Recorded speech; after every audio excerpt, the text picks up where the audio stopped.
Media మిత్రులందరికీ నా హృదయపూర్వక నమస్కారాలు.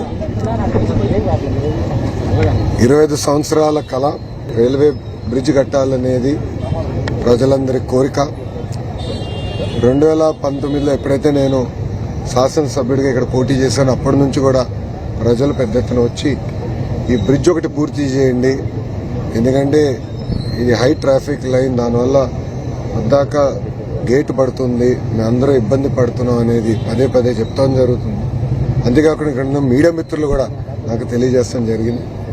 ఇప్పుడే గౌరవ ఎంపీ పెమ్మసాని గారు చెప్పినట్లు అశ్విని వైష్ణవ్ గారితో సంప్రదింపులు చేసి ఇది రాబోయే 15-20 సంవత్సరాల ట్రాఫిక్ ని పరిగణనలో తీసుకుని ఈ బ్రిడ్జ్ ని మనం ఏర్పాటు చేసుకుంటాం జరుగుతుంది.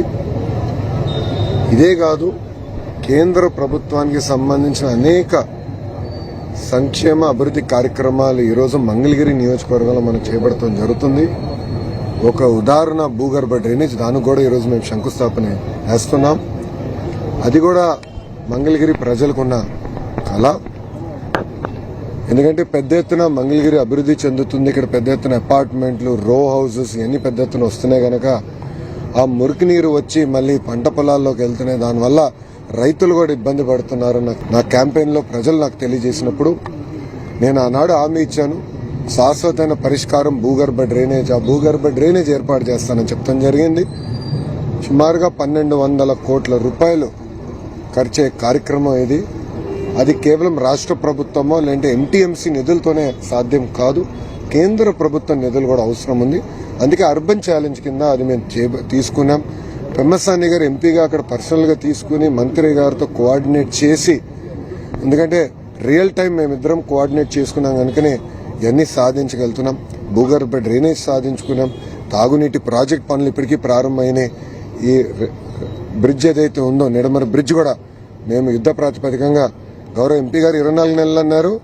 నేను అధికారులతో కూడా మాట్లాడాను, ఎంపీ గారిని కూడా నేను కోరుతున్నా 18 నెలల్లో మనం పూర్తి చేయాలి ఈ బ్రిడ్జ్. ఎందుకంటే అనుకుంటే అయిపోతుంది, నిధులకి ఎలాంటి కొరత లేదు, ప్రాజెక్ట్ మానిటరింగ్ ఫాలో అప్ అవసరం. ఎంపీ గారు మొత్తం గుంటూరు పార్లమెంట్లో పనులు చూసుకుంటూ మంగళగిరికి అవసరమైన పనులు ఎప్పటికప్పుడు కేంద్రంలో ఉన్న మంత్రులందరితో కూడా సంప్రదింపులు చేసి ఆ పనులను కూడా పూర్తి చేస్తున్నారు. ఇంతేకాదు, మంగళగిరిలో మనం చూస్తే మొన్న కూడా అకాల వర్షాలతో మనకి ఫ్లడ్డింగ్ అనేది జరిగింది. దానికోసం ఎంటీఎంసీ ప్రత్యేక చర్యలు తీసుకుంటుంది. దాంట్లో భాగంగా under ground power cabling project కూడా చేస్తే శాశ్వతమైన పరిష్కారం ఉంటుంది. ఎంత గాలి వచ్చినా ఏమైనా కూడా కరెంట్ అనేది పోదు అనేది మా ఆలోచన. దానికోసం మంత్రి గారు కేంద్ర మంత్రితో కూడా సంప్రదింపులు చేశారు.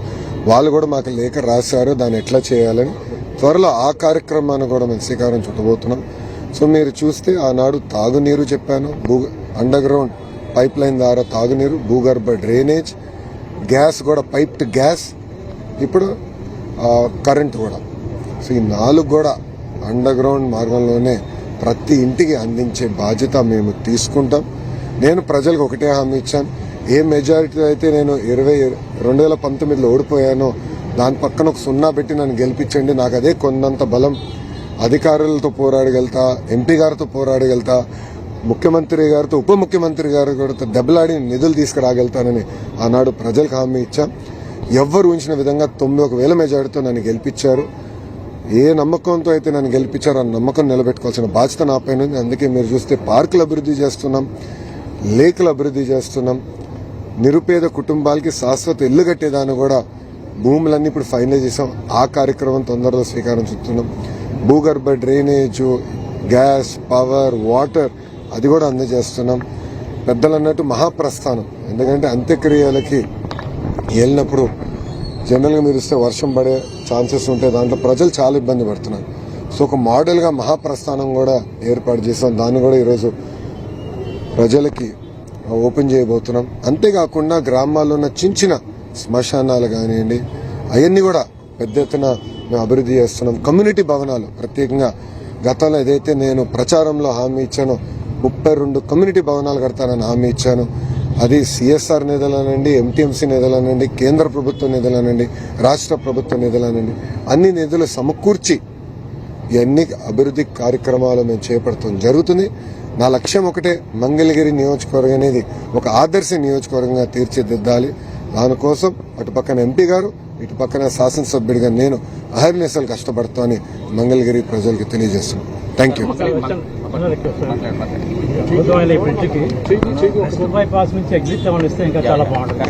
దేనికండి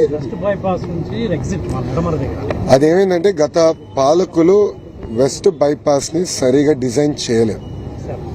అసలు వాళ్ళ ఆలోచన ఏంటంటే ఒక్క ఎగ్జిట్ కూడా రాజధానిలో ఉండకూడదు అనేది వాళ్ళ ఆలోచన. మీ అందరు తెలుసు, జగన్మోహన్ రెడ్డి అనే వ్యక్తికి అమరావతి మీద కక్ష ఉంది. అమరావతిని చంపేయాలంటే ఎగ్జిట్లు ఇవ్వకూడదు, కనెక్టివిటీ ఇవ్వకూడదు. ఇప్పుడు ఏమైపోయింది, మన ప్రభుత్వంలో వెస్టర్న్ బైపాస్ పనులు పూర్తయిపోయినాయి, ఇప్పుడు ఎగ్జిట్లు ఇవ్వాల్సి వస్తుంది. సో అది డిజైన్ చేస్తున్నాము, అవసరమైన మేరకు మేము ఎగ్జిట్స్ చేస్తాం. 100% ఎగ్జిట్స్ ఏర్పడతాం. మంగళగిరి ట్రాఫిక్ సమస్య మీరు ఒక హర్డిల్ ఓవర్కమ్ చేసాం, ఈ రోజు నుంచి ఒక హర్డిల్ ఓవర్కమ్ చేసాం, కానీ ట్రాఫిక్ సమస్య చాలా ఇబ్బంది అవుతుంది సార్. కనెక్టివిటీ అనేది ఫ్లోటింగ్ బాగా పెరుగుతుంది, దాని నుంచి ఎలా మీరు చూస్తే దానికి కూడా మనము చాలా మాస్టర్ ప్లాన్స్ చేస్తున్నాము. మేజర్ రోడ్స్ అన్ని డీకంజెస్ట్ చేయగలం. ఒక రోడ్డు ఏదైతే మనకి గౌతమ్ బుద్ధ రోడ్ నుంచి తెనాలి రోడ్ ఎక్స్పాన్షన్ ఏదైతే ఉందో కావాలని కొంతమంది అడ్డుపడి కోర్టుకు వెళ్తాం జరిగింది. అది నేను అందరినీ కూర్చోమని, మంగళగిరిలో ఉన్న మా నాయకులు, ప్రజా సంఘాలు అందరూ కూర్చొని నిర్ణయం తీసుకోమని చెప్పి. ఎందుకంటే అభివృద్ధి కార్యక్రమాలు చేసినప్పుడు ప్రజలు కూడా చేయగలపాల్సిన బాధ్యత ఉంది. సో ఒక్కరు కూడా ఇబ్బంది పడతారంటే నేను చేయదలుచుకోలేదు, నేను చర్చించదలుచుకున్నాను. సో ఆ కార్యక్రమం కూడా మేము శ్రీకారం చుడుతున్నాం. మీరు చూస్తే ఉండవల్లి సెంటర్లో రౌండ్ అబౌట్ చేస్తున్నాం. ఇలా అన్ని ఏరియాస్లో కూడా ఎక్కడైతే ట్రాఫిక్ మూవ్మెంట్ ఎక్కువ ఉందో అవి డీకంజెస్ట్ చేయాల్సిన బాధ్యత మా పైన. అంతేకాకుండా సిఆర్డీఏ ఆధ్వర్యంలో ఇప్పుడు కనెక్టివిటీ స్టార్ట్ అవుతుంది. ఎయిమ్స్కి దగ్గర రోడ్ E30 అవన్నీ మొదలైనవి వరకు, అది కూడా మొదలవుతాయి. అంటే ఒక రింగ్ లాగా ఫామ్ అవుతుంది మంగళగిరి చుట్టూ. సో ఒక రింగ్ రోడ్ మంగళగిరికి న్యాచురల్గా ఫార్మ్ అయిపోతుంది. దానివల్ల కూడా చాలా వరకు ట్రాఫిక్ డీకంజెస్ట్ అవుతుంది. అదేపోతే హెవీ ట్రాఫిక్ రాకుండా చేసే అవకాశం ఉంటుంది. అంతేకాకుండా కొన్ని మార్కెట్స్ కొంతమంది కలిసారు. మార్కెట్స్ వాళ్ళు కోరింది ఏంటంటే ఇప్పుడు ఊరు సెంటర్లో ఉంది, ఊరు సెంటర్ కాకుండా 1 కిలోమీటర్ అటు ఇటు కానీ బయట భూమి ఉంటే అక్కడ ఏర్పాటు చేస్తే బాగుంటుందని కూడా వాళ్ళు నిన్న మొన్న కలుస్తాం కూడా జరిగింది. అది ఏర్పాటు చేస్తే హెవీ వెహికల్స్ మంగళగిరి టౌన్ సెంటర్కి డేలో రాకుండా చేయగలుగుతాం. సో దానిపైన శ్రద్ధ పెడతాం. టూరిజం ప్యాకేజ్ డెవలప్మెంట్ అన్ని సోర్సెస్ ఉన్నాయి. మీరు ఎకో పార్క్ కావచ్చు, కానీ దాని మీద టూరిజం ప్యాకేజ్ కింద కొండపై దాని మీద ఎలాంటి అప్డేట్స్ ఉన్నాయి? ఇప్పుడు దేవాలయంకి వచ్చే గల అది కూడా కేంద్ర ప్రభుత్వం గతంలో ఒక స్కీమ్ అనేది ఉండేది, దాన్ని 2.0 త్వరలో రిలీజ్ చేయబోతున్నారు. మొన్న ఎంపీ గారు పర్సనల్గా వెళ్ళి మంత్రి గారిని కలిసి అక్కడి నుంచే నాకు ఫోన్ చేసి ఒకసారి మంత్రి గారితో మీరు మాడితే బాగుంటుందంటే అప్పుడు నేను మాట్లాడాను. త్వరలో అది 2.0 స్కీమ్ని లాంచ్ చేయబోతున్నారు. ఆ స్కీమ్ కింద మంత్రి గారు నాకు ఇచ్చిన హామీ మన దేవాలయాన్ని ఫస్ట్ ప్రాజెక్ట్ కింద చేయబడతారు. సో మీరు చూస్తే ఆసుపత్రులు కూడా 100 పడకల ఆసుపత్రి కొత్త తయారవుతుంది. అప్పుడు అక్కడ ల్యాండ్ ఓపెన్ అప్ అవుతుంది. సో ప్రయాణికులు, భక్తులు ఎవరు వచ్చినా కూడా సిటీలోకి రాకుండా ఎయిమ్స్ దగ్గరనే పైకి వెళ్ళి, కొండపైకి వెళ్ళి అక్కడ నుంచి ఎంట్రీ కూడా పర్ఫెక్ట్గా జస్ట్ పార్కింగ్ కానీ వాళ్ళకి కావాల్సిన వసతులు కానీ అక్కడంతా ఏర్పాటు చేయగలుగుతాం. సో సిటీ నుంచి రాకుండా, చిన్న వీధుల నుంచి రాకుండా ఆల్రెడీ ఉన్న ఇన్ఫ్రాస్ట్రక్చర్ మనం డీకంజెస్ట్ చేసానికి ఛాన్స్ ఉంది. అది మేము చేస్తాం.